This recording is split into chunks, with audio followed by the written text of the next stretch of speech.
삼성전자가 한국의 대표적인 회사죠. 그 시가총액으로만 따져도 전체 시가총액의 20%를 차지하기 때문에 앞으로 5년이나 10년 후에 어떤 모습일까를 잘 봐야 될 것 같고요. 근데 예를 들어서 뭐 애플하고 같이 협력을 한다든가 테슬라하고 협력을 한다 이런 뉴스가 나오고 있는데 나쁠 건 없죠. 그게 삼성전자의 매출에 얼마큼 영향을 끼칠 수 있을까 이제 중요하다 보는데요. 더 중요한 거는 삼성전자의 현재 상황은 어떤가요? 히타치 가전 사업을 인수한다는 소식이 있는데 어떻게 평가하시나요? 네, 그러니까 삼성전자가 이제 과거에 굉장히 주식도 많이 오르고 굉장히 한국의 대표적인 회사죠. 그 시가총액으로만 따져도 전체 시가총액의 20%를 차지하기 때문에 굉장히 중요한 회사죠. 그리고 많은 사람이 주식 투자 처음 시작할 때 제일 먼저 생각나는 게 삼성전자인데 그럼 앞으로 어떻게 될 것이냐 이런 거에 대해서 궁금한 사람들이 많죠. 아직도 주식 투자를 가격을 맞추는 걸로 생각하는 사람들이 많아요. 그러니까 저한테 질문이 지금 히타치 가전 사업을 인수한다는데 그게 주가에 긍정적일까요? 나쁠까요? 대부분 주식 가격에 대해서 물어보는데 그거는 그렇게 중요한 일이 아니고요. 앞으로 삼성전자가 앞으로 5년, 10년 후에 어떤 모습일까가 훨씬 더 중요하죠. 그러니까 이제 아주 이 작은 거거든요. 히타치 가전 사업을 인수하거나 아닌 그거는 큰 의미가 없죠. 전체 삼성전자의 규모로 봤을 때 그것보다는 삼성전자가 앞으로 5년 후나 10년 후에 어떤 모습일까를 잘 봐야 될 것 같고요. 근데 예를 들어서 뭐 애플하고 같이 협력을 한다든가 테슬라하고 협력을 한다 이런 뉴스가 나오고 있는데 나쁠 건 없죠. 근데 그게 어떤 전체 삼성전자의 매출에 얼마큼 그 영향을 끼칠 수 있을까 이제 그런 거가 중요하다 보는데요. 더 중요한 거는 우리나라가 반도체 산업이라든가 그런 소품종 대량 생산의 시대가 계속 유지가 될 건가 그게 훨씬 더 중요한 관점일 것 같아요. 근데 삼성전자도 예를 들어서 그 메모리 반도체에 너무나 많은 부분이 집중되어 있기 때문에 그걸 어떻게 극복하느냐 그게 가장 큰 관전 포인트가 될 것 같습니다. 5년에서 10년을 말씀하셨는데 장기적인 전망은 어떻게 보시나요? 5년, 10년 동안에 많은 기업들이 잘 되기도 하고 또 새로운 기업이 나오기도 하는데 가장 중요한 거는 방향성이고요. 또 하나는 그 기업 문화예요. 그러니까 그동안의 한국 기업의 기업 문화는 위에서 시키면 밑에서 하는 그런 문화였는데 이제 수평적인 조직이 되지 않으면 훌륭한 인재들을 많이 뺏길 가능성이 있고요. 그 다음에 빠른 아주 현명한 결정을 내릴 수가 없는 그런 단점이 있거든요. 그런 거를 얼마큼 빨리 변화하느냐, 얼마큼 빨리 새로운 시장이나 아니면 새로운 경쟁을 이기느냐, 그게 더 큰 방향이라고 생각합니다. 삼성전자도 저는 그렇게 변하지 않으면 쉽지 않을 거다. 그리고 중국이 굉장히 빨리 경쟁자로 들어오고 있고 또 변화가 너무 빠르거든요. 아시다시피 뭐 AI다 뭐다 하는 시대가 왔기 때문에 과거와 같이 그냥 탑다운 방식으로는 쉽지 않을 것 같아요. 그래서 삼성전자도 그런 방향으로 바라봐야 되지 않을까 이렇게 생각이 들어요. 삼성전자와 TSMC는 장기적으로 어떤 관계를 형성하게 될까요? TSMC가 어떻게 될 것이냐. TSMC가 너무 잘하고 있죠. 근데 TSMC 경쟁력과 삼성전자의 경쟁력 앞으로 TSMC의 장단점을 알아야 되고요. 우리 삼성전자도 장단점을 알아야 되겠죠. 근데 그 TSMC가 그 비메모리 쪽으로 파운드리 쪽으로 강한데 한국이 어떻게 삼성전자가 어떻게 TSMC와 경쟁력에서 이길 수 있을까 그런 장기적으로 봐야 되겠죠. 현재 삼성전자가 잘 대처하고 있지 못한다고 보시나요? 바꿔야 할 게 있다면 어떤 게 있을까요? 아니요, 그건 아니죠. 그런데 변해야 된다고 얘기하는 거죠. 근데 변화를 못하고 있다 그런 건 아니에요. 근데 변하지 않으면 쉽지 않겠다, 앞으로. 그런 생각이죠. 기업 문화고 계속 한국에서 1등을 달려왔기 때문에 그렇게 되면 대부분 너무 잘 될 때는 변화하기가 쉽지가 않아요. 고통이 있어야 되는데 요새 뭐 HBM이라든가 이런 것 때문에 삼성전자가 많이 어렵잖아요. 그래서 그런 고통이 있어야 바뀐다고 생각하는데 그런 면에서 개선이 많이 이루어지지 않을까 이렇게 생각이 들어요. 그리고 또 하나는 삼성전자의 그 밸류에이션, 주가 내재 가치가 아직도 그렇게 비싸지 않다. 그런 생각을 갖고 있습니다. 투자자 입장에서 삼성전자는 어떤 의미인가요? 한국에 있는 주식이 삼성전자만 있는 게 아니잖아요. 지금 3천 개의 주식이 있는데 굳이 우리가 삼성전자에만 그렇게 관심을 가져야 될 이유를 잘 모르겠고요. 아마 삼성전자가 누구나 다 아는 기업이기 때문에 그렇다고 생각하는데 주식 투자할 때는 다양성 있는 시각이 중요해요. 뭐 삼성전자도 중요하죠. 근데 대부분 사람들 주식 투자 시작할 때 나는 무조건 삼성전자만 산다 그 또 한 종목만 갖고 있는 경우가 많고 그런 잘못된 투자 방법이죠. 삼성전자 언제 살지 언제 팔지 물어보는 사람들에게 하고 싶으신 말씀 있으신가요? 근데 이제 많은 사람들이 물어봐요. 삼성전자 지금 사도 좋을까요? 아니면 기다려서 살까요? 그거는 지극히 잘못된 생각이에요. 이렇게 자꾸 타이밍을 맞추려고 하는데 삼성전자를 내가 지금 투자할 거냐 아닐까의 결정은 앞으로 삼성전자가 그 경쟁력이 있을 것 같은 생각이냐 아니면 다른 기업에 비해서 밀릴 것 같으냐 그거에 대한 판단이거든요. 근데 사람들은 단기간에 타이밍을 자꾸 맞추려고 해요. 그러니까 주식 투자의 가장 근본은 시간에 투자한다는 거죠. 그리고 가격을 맞추려고 노력하는 것보다는 그 시간에 투자한다는 거고 삼성전자가 많이 좋다 그러면 당장 투자하는 거고요. 물론 전 재산을 투자할 필요는 없겠죠. 그러니까 내 자산에서 삼성전자가 나는 앞으로 잘 될 거라고 판단하는데 그중 내 그 주식 비중에서 몇 퍼센트를 차지하는 게 좋을까 그거를 결정하는 거죠. 근데 우리는 아직도 그런 잘못된 편견을 많이 갖고 있어요. 이 주식을 샀다가 또 올라가면 팔고 또 다시 또 타이밍을 맞추고 그거는 투자가 아니라 그런 이제 카지노에 간 거죠. 존 리 새로운 10년의 시작이란 책을 쓰게 되신 계기가 무엇인가요? 한국의 금융 문맹률이 너무 높기 때문에 이렇게 해서 가면은 우리 일본하고 비슷해야 될 가능성이 크거든요. 근데 일본 같은 경우는 이미 성장 동력이 이미 많이 거의 죽어가는 상황인데 한국도 그렇게 되면 안 된다는 그런 생각 때문에 이 책을 쓰게 됐고요. 우리가 갖고 있는 많은 잘못된 편견, 가난하게 되는 편견을 벗어나야 된다는 생각 때문에 이 책을 쓰게 됐어요. 그래서 정말로 경제적 독립, 부자가 되는 습관을 갖기를 희망하는 생각에서 쓰기 시작했고요. 그리고 그동안 잘못된 그 소비 습관이 그러면 이 책을 통해서 변화했으면 좋겠고, 그다음에 투자에 대해서 더 이상 미루면 안 된다 그런 생각을 하게 됐고요. 또 전반적으로 한국 사회가 갖고 있는 편견이 너무 금융에 대한 편견이 너무 많은 것 같아서 그렇게 된 거죠. 제가 한국에서 이제 금융 문맹이라는 거를 정말 벗어나게 하는 내가 좀 일조를 해야 되겠다 그런 생각을 하게 됐고요. 그다음에 이제 제가 존리의 부자학교라는 그 회사를 차리게 된 이유도 다 같이 부자 됩시다 그런 의미에서 시작을 한 거고, 제가 뉴스레터를 하고 있고요. 또 우리 금융 주식 교육, 그러니까 여러분들 혹시 주식이라는 거에 대해서도 배우고 싶다, 주식을 어떻게 고르는 건지, 투자를 어떻게 시작하는 건지, 막연한 분들 우리가 오프라인 온라인으로 다 하니까 존리의 부자학교 그 홈페이지에 오시면 다양한 프로그램이 있습니다. 그래서 멀리 계신 분들은 뭐 온라인으로 들어오셔도 되고요. 또 서울에 계신 분들은 오프라인으로 오셔도 되고, 또 많이 지방에서도 많이 오세요. 그러니까 이거는 굉장히 유익한 공부가 될 거라고 생각하고요. 또 제가 뉴스레터 홈페이지에 들어오시거나 하게 되면 제가 뉴스레터를 하고 있거든요. 존리의 부자익이라는 걸 하고 있고, 또 일주일에 한 번 받아보는 것도 있고, 또 매일매일 받아보는 것도 있으니까 그렇게 큰 돈이 들지 않고 여러분들이 매일매일 제대로 된 그런 가이드를 받을 수 있는 계기가 됐으면 합니다. 특히 요새는 너무나 뉴스가 넘쳐나죠. 근데 사실은 그런 뉴스가 나한테 도움이 될 건가에 대해서는 좀 회의적이에요. 너무나 잘못된 뉴스가 많고, 특히 금융 뉴스 같은 경우 보면은 저거는 들으면 안 되는 건데 하는 것들이 많습니다. 그래서 주식에 대한 용어라든가 주식에 대한 상식을 쌓게 되면은 여러 가지 좋은 면이 있죠. 일단 금융 문명에서 벗어나게 되고, 또 하나는 한국은 굉장히 사기를 많이 당하죠. 그 이유가 금융에 지식이 없어서 그렇습니다. 예를 들어서 리딩방 같은 경우에 자기가 전문가라는 거짓말을 해서 여러분들한테 어떤 경제적 이익을 얻으려고 하는데, 많은 사람들이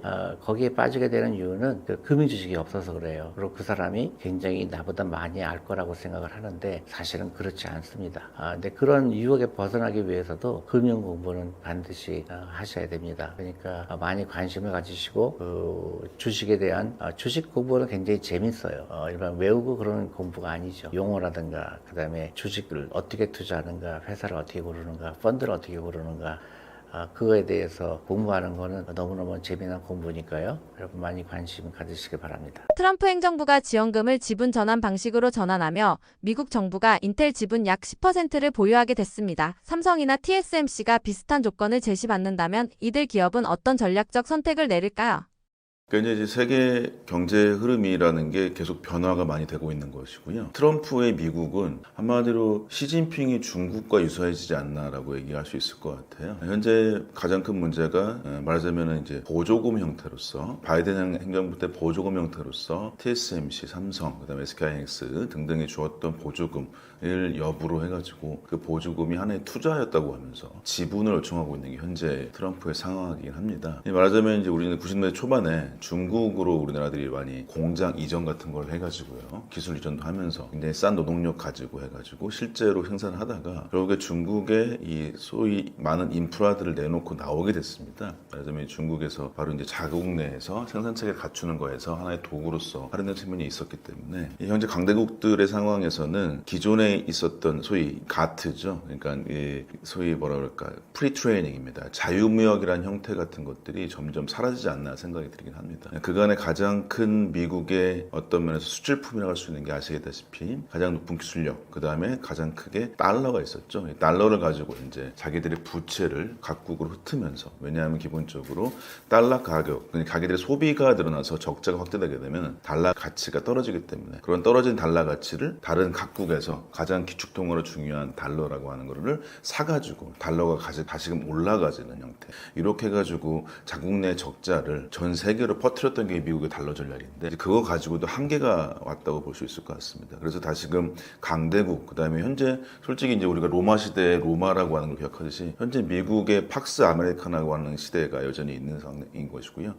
한 마지막 수단으로서 이 관세와 함께 이 지분 요구 같은 것들을 하고 있다고 볼 수 있을 것 같아요. 그래서 특히 역사적으로 봤을 때는 이 미국도 실제 영국, 그 다음에 프랑스라고 하는 것을 독립해주기 위해서 19세기, 20세기 초반까지 하더라도 미국도 자기들이 무역 장벽을 쳤었습니다. 왜냐하면 이제 많은 개발도상국들이 실제로 자기 나라 발전해주기 위해서 철옹성처럼 쳤거든요. 우리나라도 이제 중화공업이라고 하는 발달을 위해서 오랫동안 소위 달러 같은 것들을 환율제라고 하는 것을 고정 환율제로 했었던 것도 여러분이 아실 것 같습니다. 이런 것들처럼 실제 어떤 국가가 발전하기 위해서는 일정 정도의 정치적 수단 같은 것들이 필요한데요. 그것을 이제 트럼프가 이제 10% 지분 요청하라고 하는 것은 굉장히 큰 무리라고 볼 수 있을 것 같습니다. 결국에 이런 걸 우리가 이제 개별 회사들이 어떻게 감당할 것이냐의 문제는 결국에 거부할 것이냐, 아니면 받아들일 것이냐, 아니면 협상할 것이냐, 이 세 가지 전략밖에 없겠죠. 거부할 것이냐라고 하는 건 불가능하다고 생각이 들 수밖에 없습니다. 무슨 얘기냐면 현재 이미 공장을 짓고 있어요.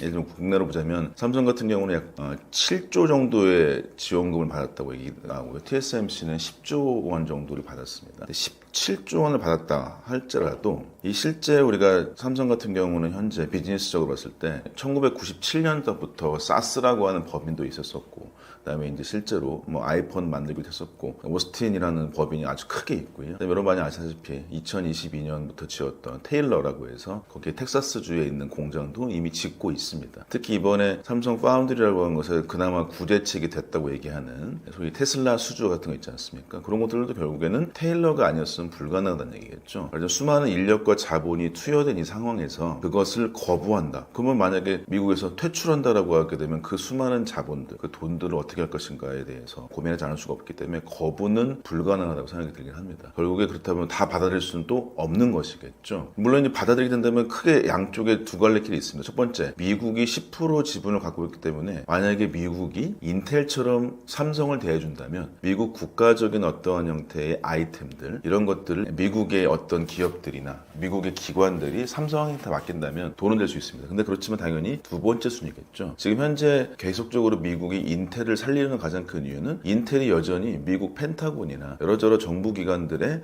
소위 보안이 가능한 반도체를 많이 만들고 있거든요. 이거는 다른 나라로서 보낼 수가 없습니다. 실제 우리가 이제 미국이 중국의 화웨이 같은 경우도 규제했듯이 국가 단위 산업에서 기본적으로 반도체 산업이라고 하는 게 경제뿐만 아니라 안보에 연관되기 때문에 쉽게 그것을 인텔을 포기할 수 없는 것처럼 삼성에 지분이 있더라도 그것을 삼성한테 아주 우선해가지고 뭔가 주지는 않을 것입니다. 말하자면은 미국이 지분을 취득한다고 해서 우리나라가 나아질 것이 있느냐, 삼성이 나아질 게 있느냐, 별로 없을 것 같거든요. 결국에는 이 지분에 관련된 내용을 가지고 또 다른 형태로서의 또 뭐 주주 관련된 내용이나 아니면 실제 우리나라가 2020세기 후반에 당했다시피 외환은행 같은 경우가 레이더스라고 이야기하죠. 소위 이제 론스타 같은 자본들이 들어와가지고 소위 한마디로 뭐 시청을 슈킹하는 형태로서 해서 이제 M&A 같은 거 하려고 하는 것까지 시도할 수도 있기 때문에 굉장히 위험할 수 있겠습니다. 그래서 이제 이런 것들은 받아들이는 것보다는 결국에 협상 전략이 필요할 수밖에 없겠다. 이번에도 이제 이재명 정부에서도 이제 저희가 촬영일 기준으로 봤었을 때는 이제 미국과 트럼프 회담이 끝났습니다. 뭐 일단 정상회담은 끝났는데 어느 정도의 잘 됐다는 결과가 나왔습니다. 결국에는 잘 됐다고 하는 것들을 저희가 지금 방송에서 얘기하는 반도체 쪽으로 보자면 반도체 특별한 관세를 더 매길 것이냐, 특별히 없다고 볼 수 있을 거거든요. 결국에 이런 것들은 우리가 협상을 통해서 디테일한 걸로 가야 됩니다. 아직 15% 관세라고 하는 것들이 매겨져 있긴 한데 여기서 반도체 어떤 품목을 관세를 매길 것인지, 여러분께서 이제 많이 아시겠지만 반도체 단품에 매길 것인지, 반도체를 포함한 거에 매길 것인지는 여전히 오리무중인 것이거든요. 반도체 관련된 생산 체계를 매길 것인지 아직도 모릅니다. 말하자면 이런 것들이 디테일하게 고민이 되기 때문에 결국에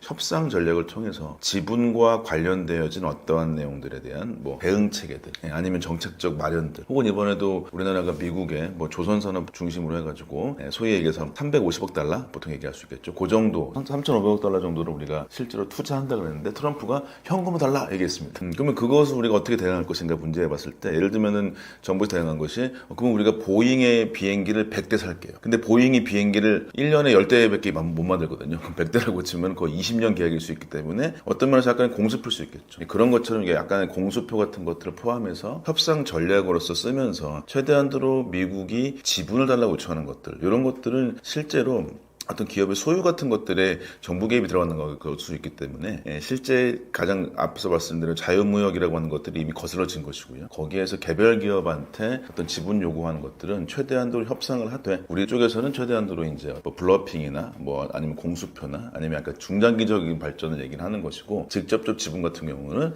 아주 소위 출구 전략 가지고 나서 접근하는 게 낫지 않을까 생각이 들 수 있을 것 같습니다. 쉽게 얘기해서 우리가 이제 이게 단계적으로 가는 거죠. 아시겠지만 모든 협상에 악마인 디테일이 있듯이 디테일이 가장 스케일을 결정하게 되어 있는 것 같습니다. 그렇게 해서 우리가 조금이라고 하는 것을 아주 10%란 지분을 절대 안 됩니다 라고 하는 것들은 전략에 적당하지 않죠. 무조건 우리가 숫자를 나중에 불러야 되겠죠. 그러니까 10%다? 그럼 몇 년 동안에? 아니면 대체는 무슨 거면? 니네가 우리가 뭘 줄래?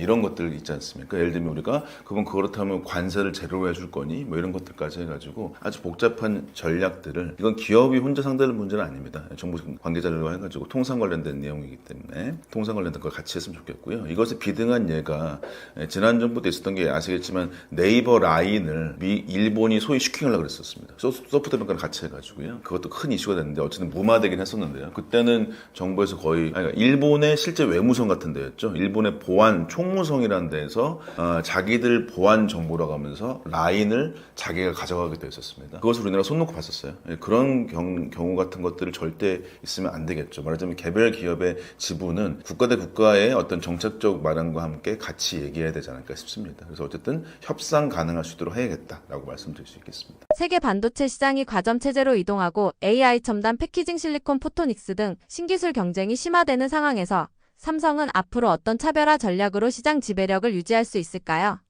네, 현재 반도체 시장은 결국에 이제 AI라고 하는 패권을 중심으로 이루어질 수밖에 없을 것 같습니다. AI가 여러분 많이 아시는 엔비디아, 그 다음에 TSMC, 하이닉스 이런 쪽으로 해가지고요. 실제 반도체 설계회사, 생산회사, 거기에 메모리까지 해가지고 이런 편대들이 만들어져 있고, 그 다음에 이제 AI라고 하는 인프라죠. 그러니까 여러분 아시다시피 엔비디아라고 하는 것들이 실제로 이 범용칩을 만들고 있는 겁니다. 그러니까 시스템 반도체의 GPU의 범용칩인 것이고, 예를 들면 구글 같은 데가 자기들 원하는 칩인 것이죠. 그래서 ASIC이라고 보통 얘기하는데요. 그런 칩을 만들고 있습니다. 말하자면 여러분 많이 아시는 블랙웰, 뭐 B100, 뭐 B200 이런 게 이제 범용 GPU라고 보실 수가 있겠고, 각 회사들이 지금 탈 엔비디아 해주기 위해서 이런 여러 것들의 다른 형태의 칩들을 만들고 있는 것인데요. 그게 이제 우리가 ASIC이라고 할 수 있겠죠. 근데 이런 형태의 설계도 있는 것이고, 설계뿐만 아니라 현재 생산도 있고, 그 다음에 요즘에 굉장히 중요한 게 소위 패키지라고 할 수 있겠습니다. 요즘에 여러분께서 뭐 신기술이라고 해서 실리콘 포토닉스가 돼가지고 한마디로 기존에 있었던 배선을 광배선으로 바꾸는 게 포토닉스를 할 수 있을 건데 이런 신기술들이 계속적으로 나오고 있습니다. 결국에 일단 첫 번째로 우리나라가 해야 될 것은 가장 잘하는 것은 무조건 계속 지켜야 된다. 우리나라가 가장 잘하는 게 뭐냐? 바로 메모리 반도체의 극강의 우위라고 하는 거는 꼭 지켜나가야 될 것 같습니다. 지금 뭐 투자하신 분들이 만약에 있다면 아니면 기술적인 관점에서는 다 아시겠지만은 우리나라가 메모리 시장 현재 3분의 2 정도를 석권하고 있는 상태인 것이고요. 이건 거의 독점이나 마찬가지일 것 같습니다. 특별한 어떤 범용 반도체 제외하고 최신 반도체 같은 경우는 뭐 특히 하이닉스, 삼성전자 같은 경우가 이제 가지고 서력하려고 하는 상황이 있기 때문에 일단 메모리의 강점 무조건 살린다라고 하는 게 첫 번째가 될 수 있을 것이고요. 거기서부터 이제 각 회사마다의 좀 전략이 달라질 것 같습니다. 두 번째, 그러면 삼성 같은 경우는 전 세계에서 유일하게 메모리하고 시스템 반도체를 모두 생산할 수 있는 회사라고 볼 수 있을 것 같습니다. 이런 형태, 특히 삼성 같은 경우는 그럼 어떻게 되냐? 여기에서 생산이라고 하는 것의 소위 도구죠. 이 비히클이라고 하는 게 된 상태입니다. 지금 이제 국제사회에서 봤을 때 테슬라, 그러니까 우리가 엔비디아, TSMC, 그 다음에 하이닉스 요 체계하고 지금 이제 테슬라가 도전하려고 하는 게 테슬라, 삼성 이 두 체계라고 볼 수도 있거든요. 테슬라가 왜 이번에 도조 칩이라는 프로젝트를 없애고 삼성 쪽하고 같이 만들려고 하느냐? 지금 현재 테슬라의 전략은 아마도 애플의 애플 실리콘 전략과 굉장히 유사합니다. 무슨 얘기냐? 여러분 많이 아시다시피 아이폰, 아이패드, 맥북에 들어가는 칩들이 굉장히 유사해요. 그래서 이제 이거를 같이 붙이면은 요게 몇 개 붙이면은 이제 울트라 모델이 되는 것이고 뭐 이렇게 되어 있습니다. 이런 것처럼 실제 우리가 반도체라고 하는 것을 생각할 때 이 수율과 생산 어떤 단계의 일정 수준, 제품의 일정 수준, 그다음 제품과 연계를 위해서는 결국에는 이 실리콘이라고 하는 AP 모델 같은 것들이 통합화될 필요가 있습니다. 그래서 이제 테슬라 같은 경우도 애플 실리콘처럼 자기의 휴머노이드, 그다음에 현재 자율주행차, 기타 등등의 어떤 기기들 같은 것들을 좀 더 한 칩에 담으려고 하는 것들이 가장 큰 전략이라고 볼 수 있을 것 같은데요. 여기에서 테슬라가 삼성을 선택한 이유는 여러 가지가 있겠지만 일단은 당연히 TSMC가 비싸기도 하고 테슬라처럼 거대한 칩은 단가가 비쌀 수는 있겠지만 개수가 많지는 않아서 TSMC한테 1순위는 현재는 아니죠. TSMC 1순위 현재 아시다시피 엔비디아, 애플, 퀄컴 정도가 될 것 같습니다. 말하자면 다들 이 칩들은 생각보다 엔비디아를 제외하고는 대부분이 모바일 같은 작은 칩 단위라고 보실 수 있을 것 같아요. 개수도 많은데 단가도 센 편이죠. 테슬라가 어떻게 발전될지 모르겠지만 TSMC한테 자기가 3등 3순위로 밀려나는 건 원치 않을 겁니다. 자기가 무조건 휘두르고 싶을 텐데요. 그래서 지금 테슬라가 자기의 칩, 모듈 칩으로 멀티칩까지 확장해가지고 자기들의 기기를 생산할 수 있는 회사를 찾는 것인데 그게 바로 삼성이 될 수 있을 것 같습니다. 왜냐하면 여기서 아까 말씀드렸다시피 이 패키지 기술이라고 하는 것의 중요성이 하나가 있는데요. 이 삼성이 갖고 있는 유일한 TSMC 대비 파운드리 측면에서 장점이 무엇이냐 바로 웨이퍼 레벨 패키지 말고 패널 레벨 패키지라는 게 있습니다. 그러니까 TSMC는 웨이퍼 회사잖아요. 반도체 회사지 않습니까? 반도체 회사이기 때문에 이 둥그란 웨이퍼밖에 없습니다. 근데 기기가 거대해져요. 그러면 칩 하나에 칩이 2개, 3개만 꽉 차거든요. 그러면 요거가 비효율적입니다. 무슨 얘기냐? 동그란 거 대비해서 패널, 디스플레이 패널 이만한 거 있죠? 여기에 가게 되면 꽉 찼는데 6개가 들어가고 뭐 이렇습니다. 그래서 이 패널 레벨 패키지라고 하는 것들이 훨씬 더 좀 멀티칩, 거대한 칩에는 유리한 측면이 없지 않습니다. 그렇다고 친다면 이 테슬라가 얘기했던 전략처럼 삼성이 뭐 기본적으로 수율도 앞서가야 되고 개선할 거 많이 있지만 독특한 기술로 보자면 제조 현장이라고 하는 것들이 있다고 하는 거, 그 다음에 메모리라고 하는 거 최적화할 수 있는 게 분명히 있고 메모리와 시스템 반도체 최적화가 분명히 있겠죠. 그 다음에 또 다른 게 할 수 있는 게 무엇이냐 바로 이 시스템 반도체에서 이 패널 레벨 패키지라고 하는 것의 특이점. 그래서 거대해진 칩이 커질수록 단면적은 커지는데 그럼 단면적 커질수록 패키지가 넓어져야 되거든요. 그것이 웨이퍼가 감당하기 좀 어렵습니다. 물론 다른 기술로 나올 수 있겠지만 그래서 이 패널 레벨 패키지를 전 세계에서 가장 먼저 시작한 삼성이 이 좀 중규모의 디바이스에는 굉장히 유리할 수 있겠다. 그래서 이 테슬라의 모델에서 아주 성공을 크게 거두는 것이 엄청나게 중요할 것 같습니다. 그래서 현재 삼성이 할 수 있는 건 무엇이냐? 제가 봤을 때는 결론적으로는 현재 테슬라, 삼성이라고 하는 동맹을 아주 강력하게 맺고요. 지금 현재 삼성의 수율이 저하된다고 하는 측면이 분명히 있지 않습니까? 그래서 뭐 팔란티어나 등등이 오는데 팔란티어나 테슬라나 유사한 것이 뭐냐면 바로 자동화를 기반으로 할 수 있는 있는 제조 체계를 갖춘다는 겁니다. 그래서 현재 자동화할 수 있는 걸 통해서 수율의 확보를 시키고 그다음에 이제 우리가 기본적인 인프라 같은 것들에 대한 수율 측면을 높일 수 있는 전략을 통해서 수율도 확보를 하고 그다음에 삼성의 특장점 패널 패키지라고 하는 더욱더 극대화된 투자를 통해 가지고 이걸 통해서 현재 TSMC가 할 수 없는 칩 같은 것들을 만들어 주는 거 그걸 통해서 계속적인 고객의 레퍼런스를 확보하는 거 이런 것들이 가장 중요한 방식이지 않을까 말씀을 드려볼 수가 있을 것 같습니다. 최근 삼성 파운드리의 가동률이 급등하며 TSMC가 심각한 어려움을 겪고 있다는 표현까지 나오는데 실제 이런 전환이 얼마나 발생 가능한가요? 그리고 만약 그렇다면 이게 시장에서 어떤 의미인가요?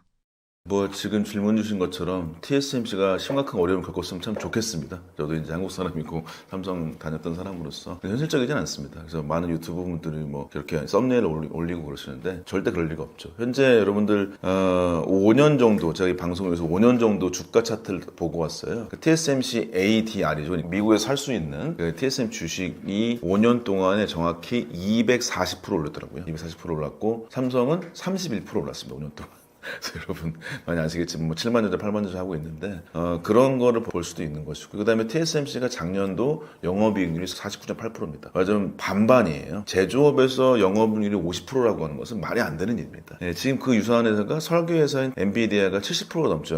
영업이익률이 말하자면 거의 독점이나 마찬가지로 볼 수 있을 것 같아요. 그래서 그런 것들에 균열을 낼 정도로 될 수 있는 게 삼성이 현재 상황일 것 같고 아시겠지만 점유율도 현재 2분기, 1분기 기준으로 봤을 때는 뭐 현재 TSMC가 69%가 넘어가는 상태고 삼성은 외려 8.1%, 7.7% 정도로 이제 하락세라고 볼 수 있을 것 같습니다. 이런 상황에서는 현재 결국에는 삼성은 이 자기들의 있었던 IDM이죠. 그다음에 모든 디바이스 다 있는 이 형태를 가지고 레퍼런스를 쌓는 게 가장 기본이 중요할 것 같습니다. 현재 이 레퍼런스라고 하는 것은 핀핏 공정과 GAA 핏 공정이라고 나눌 수 있을 것 같은데요. 이 GAA라고 하는 것들 여러분들 보시면 핀핏은 뭐냐면 이렇게 우리가 원래 칩이 저기 반도체에 트랜지스터라고 하는 소자가 이렇게 있었는데 이렇게 하는 것보다 이렇게 접으면 이렇게 면적을 늘리게 되면 이렇게 해가지고 이렇게 이게 이제 꼬리 지느러미 모양에서 핀이라고 그러는데 요 공정하게 되면은 기존의 요거보다 나아집니다. 무슨 얘기냐? 단면적이 많아질수록에 성능이 좋아진다 이렇게 보실 수 있을 것 같은데요. 삼성이 현재 자랑하고 있고 2023년에 나왔던 게 무엇이냐 바로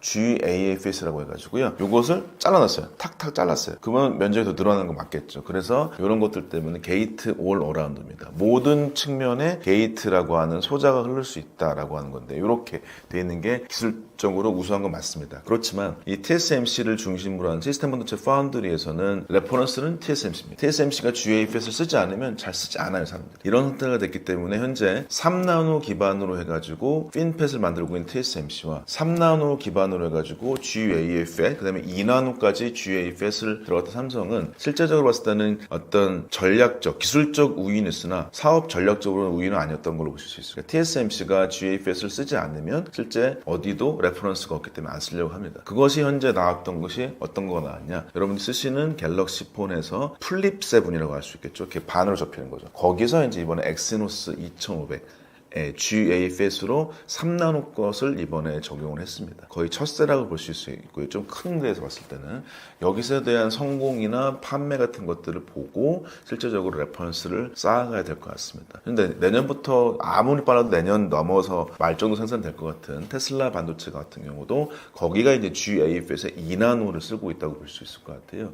그런 것처럼 실제로 이 선단 노드에 대해서는 TSMC가 압도적인 형태의 매출을 가지고 있고 그렇다고 삼성이 UMC나 SMIC 소위 이제 대만과 중국의 회사처럼 레가시 반도체가 뛰어나게 만들 수 있는 회사도 아닙니다. 이 메모리 같이 투자해왔기 때문에 항상 선단 공정이 굉장히 많이 되어 있긴 해요. 그래서 결국에는 이 선단 공정을 TSMC보다 빨리 나갈 생각을 절대 하지 말고 일단은 4나노, 3나노, 2나노 GAF도 일단 삼성 내부에서 일단 어느 정도의 레퍼런스 같은 경우나 옵티마이징 최적화를 한 다음에 그때부터 이제 고객들한테 그걸 가지고서 계속적으로 이제 다른 메이커들을 찾는 것들이 필요하지 않을까. 그래서 첫 번째로는 어쨌든 일단은 어려움 겪는 건 절대 아닙니다. 그래서 이제 올해에도 아마도 TSMC가 가격을 올릴 거라는 예정이 되어 있죠. 8% 이상 소위 최선단 공정 가격 올린다고 했습니다. 그럼 그대로 8% 이상의 영업이익률이 올라간다고 볼 수 있을 것 같습니다. 그럼 더 올라가겠죠. 그러니까 이제 TSMC는 더욱더 영업이익률이 높아질 겁니다. 어쩔 수가 없습니다. TSMC를 대항할 수 있는 사람들이 없거든요. 있거든요. 그렇기 때문에 이제 패밀리스 회사들이 이거에 대항할 수 있는 안정적인 회사 어디 없냐. 지금은 전 세계에서 삼성 말고는 선단 공정할 수 있는 데가 없습니다. 말하자면 수율을 높일 수 있는 것들, 고객과 신뢰 쌓는 걸 통해서 그런 것들 고객 신뢰를 마냥 쌓을 수는 없기 때문에요. 그래서 이제 삼성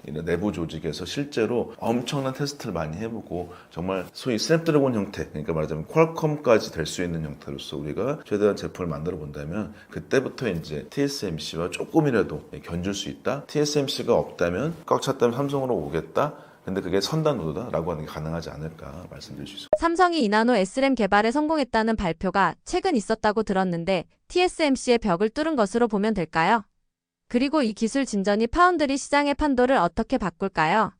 결국에 이 2나노 제품 개발이라고 하는 것은 아주 좋은 소식입니다. 그래서 여러분께서도 이제 삼성의 소식들 여러 가지 많이 보실 텐데 4나노 칩렛 개발이라고 있었습니다. 칩렛이라고 하는 게 왜 이렇게 했을 때 4나노 칩렛이라고 하는 거는 이걸 조각 잘랐을 때 조각 자른다는 이유는 뭐겠습니까? 우리가 전체 칩을 다 이만 크게 봤을 때 전체가 다 아주 미세할 필요는 없거든요. 가장 핵심 코어라고 할 수 있는 여러분 아시다시피 AP나 CPU 같은 거는 3나노, 4나노 돼야 되는데 나머지 뭐 버퍼, 나머지 어떤 페리 쪽에 있습니다. 이쪽에 주변부 영역이 있습니다. 그쪽 연결 부위 이런 것들 같은 경우는 우리가 10나노, 20나노 상관없거든요. 그래서 칩렛이 뭐냐면 가장 코어인 거 우리가 4나노 이렇게 만들어줄게. 나머지 것들은 10나노, 20나노 써도 돼. 그러면은 여기만 이어줄 수 있는 기술만 있다면은 삼성이 다른 어떤 회사들은 간에 가격 대비, 그다음에 성능 대비해가지고 다양한 형태의 솔루션을 제공할 수 있겠죠. 그것들의 시작이 칩렛이었습니다. 네, 그게 이제 우리가 현재 복합화되고 있고 패키지가 중요해지는 반도체에서의 가장 기본적인 게 됐다는 게 중요할 수 있을 것 같은데 근데 아쉽게도 TSMC가 이미 그건 다 하고 있습니다.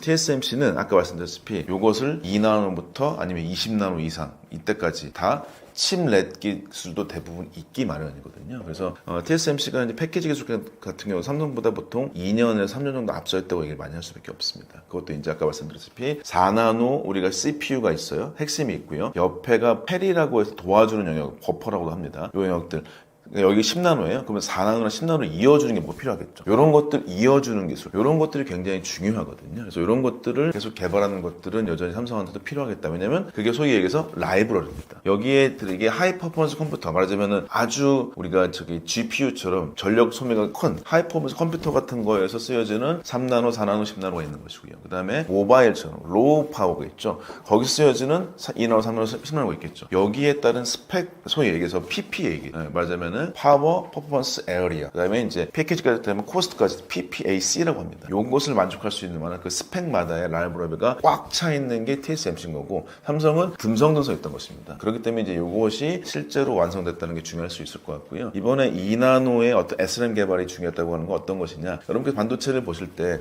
이렇게 우리가 얘기하는 시스템 반도체가 있고요. 여기에 우리가 메모리라고 해서 여기 D램이라고 보통 생각을 많이 하시는데 이 시스템 반도체 자체에 SRAM이라고 하는 게 있습니다. 근데 SRAM이 메모리입니다. 근데 우리가 SRAM 메모리 왜 생각을 잘 안 하냐? 실제 CPU는요. 여기 D램이라고 하는 데가 여기가 정보의 집적도가 되게 높아요. 근데 속도는 SRAM보다 느립니다. 그런데 왜 D램이 중요하냐? 여기가 density 밀도가 굉장히 높아요. 그러니까 SRAM이 요만큼 있으면 요만큼이라고 하는 게 얘가 이만큼 있으면 D램은 6분의 1밖에 공간을 차지 안 하거든요. 그 때문에 D램이 저장할 수 있을 때 데이터가 많아서 좋습니다. 말하자면 SRAM이 실제 CPU의 정보를 읽어주는 메모리예요. 근데 얘는 저장할 수 있는 공간은 있고 속도는 빠르나 뭐다? 면적이 안 좋다. 말하자면 2나노 SRAM이라고 하는 게 실제 CPU 속도에는 영향이 있을 수가 있습니다. 여러분 HBM도 필요하죠. 아시다시피 GPU나 CPU는 놀고 있어요. 데이터가 엄청나게 많이 들어와도. 근데 메모리가 엄청나게 바빠요. 그래서 우리가 실제 반도체가 커지면 커질수록에 GPU 옆에 HBM이 4개, 8개, 12개 들어가는 이유가 뭐다? HBM이 D램이 제일 느려요. 말하자면은 CPU 속도에 D램이라고 하는 거나 메모리 반도체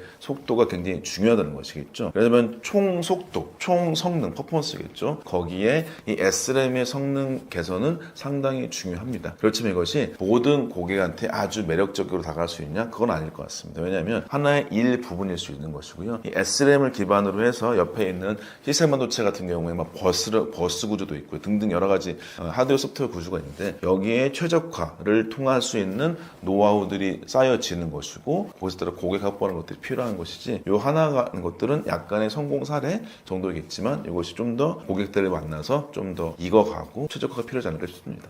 TSMC 전문가 리능원은 AI 시대가 앞으로 10년간 설비 투자를 견인할 것이며 삼성, TSMC, 인텔만 살아남을 것으로 전망했는데 한국 반도체 생태계 입장에서 이는 어떤 시사점을 주며 의외성은 무엇인가요?